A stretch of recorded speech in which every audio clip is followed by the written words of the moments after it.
In EBR-ll, in the primary purification system, that was protected by what they call middle X systems, which is a dry powder.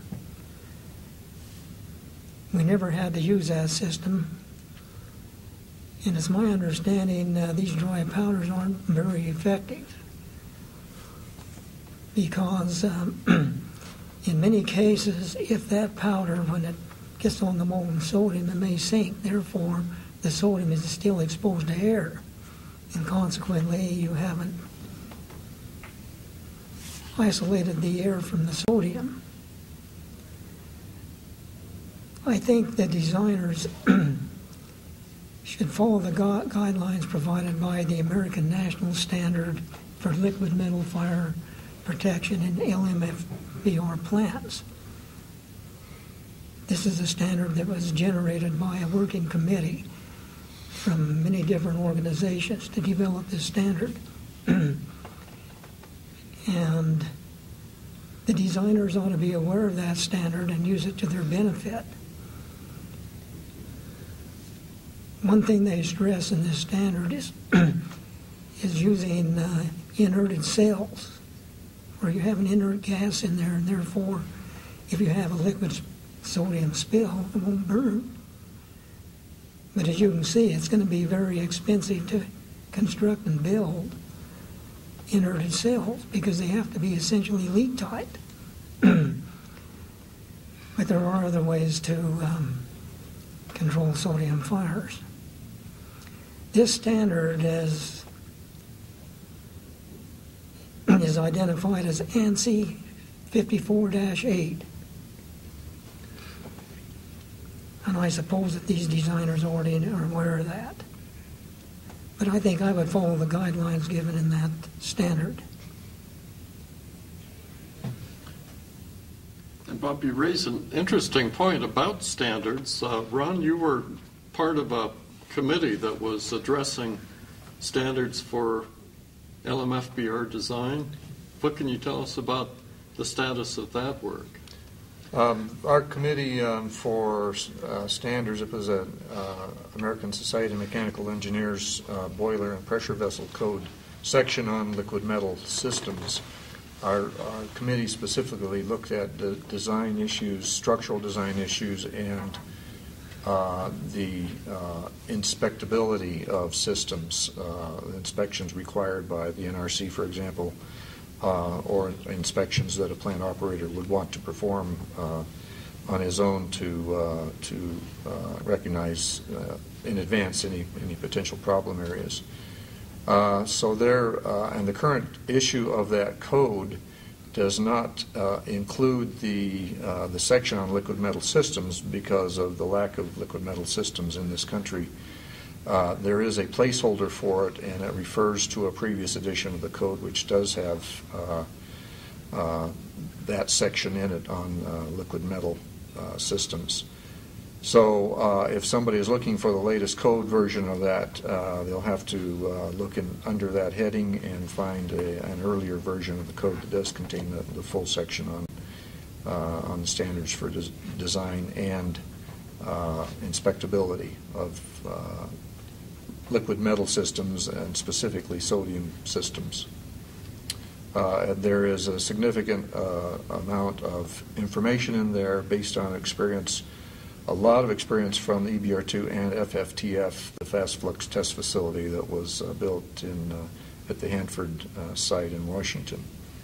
So it's a lot of experience-based information went into those codes and standards.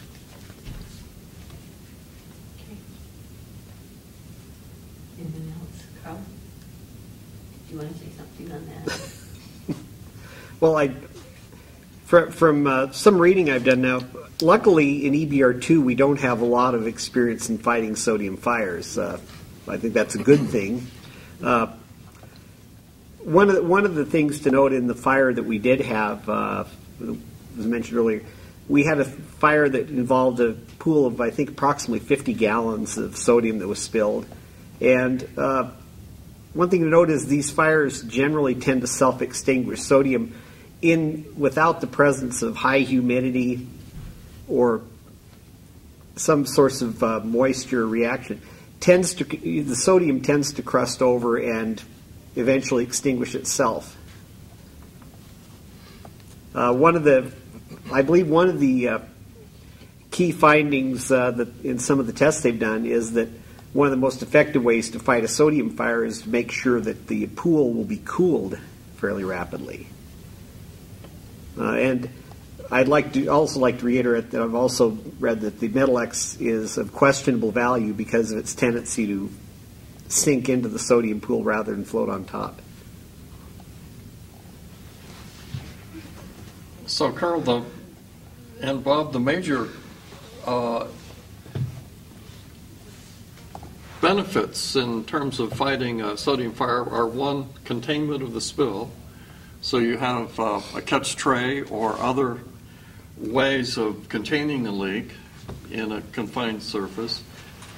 The ability to either inert that catch basin or the cell within which the material is contained.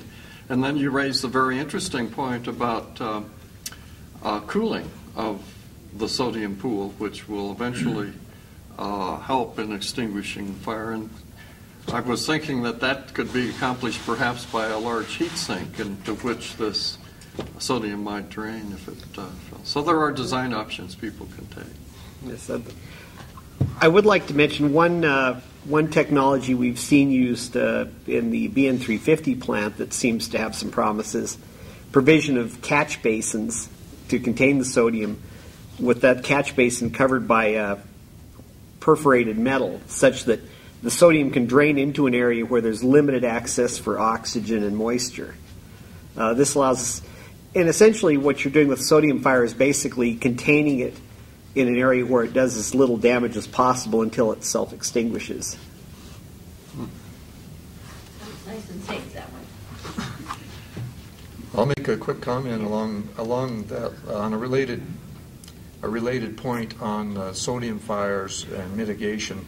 EBR-ll had something on the order of 30 to 35 sodium leaks in its lifetime. There's always this. It seems generally a fear of sodium and sodium fires.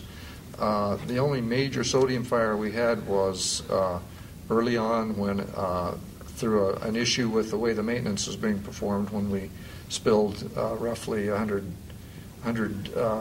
liters, I believe it was, in the secondary sodium system. And that fire caused no reactor safety issues. It damaged some equipment that was repaired, and the plant was put back online within probably a 3 to 4 week time period. The other sodium leaks have been very small, detected through means that we've discussed, but operators observing a wisp of smoke, occasionally a leak sensor alarm would happen, and we'd investigate that. But by far, even with the number of leaks that we had over the lifetime of the plant, only one was of significance, and that was due to an improper maintenance procedure that we improved and did not have that problem again. You know, the activists are somebody, you think sodium and you think fires and you think scary. What would you tell those people?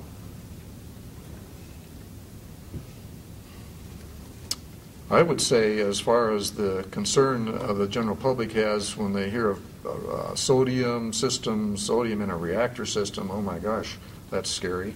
The experience is just the opposite, is that